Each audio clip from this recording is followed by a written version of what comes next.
मऊ लुसलुशीत पांढरी शुभ्र इडली। जर तुम्हाला पण अशी परफेक्ट इडली बनवायची असेल तर माझ्या चॅनलच्या नावाच्या खाली जे छोटंसं त्रिकोण दिसते तिथे क्लिक करा आणि तिथे जाऊन बघा इडलीचं परफेक्ट पीठ कसं बनवायचं, तेही अगदी परफेक्ट प्रमाणात, अगदी कापसासारखं मऊ लुसलुशीत खूप फुगलेलं पीठ कसं बनवायचं तेही पावसाळ्यातसुद्धा हिवाळ्यातसुद्धा। जाऊन व्हिडिओ नक्की बघा। त्याचबरोबर व्हिडिओ आवडल्यास लाईक शेअर कमेंट करा, सबस्क्राईब करायला बिलकुल विसरू नका। इडली भिजवण्यासाठी ज्या छोट्या छोट्या टिप्स यूज करायच्या आहेत त्या सगळ्या मी त्या व्हिडिओमध्ये सांगितलेले आहेत, तर आवर्जून जाऊन तो व्हिडिओ नक्की बघा, तुम्हाला नक्की त्याचा फायदा होईल।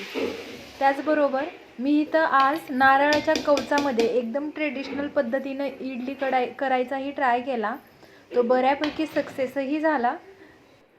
तुम्हाला व्हिडिओ आवडल्यास लाईक करा।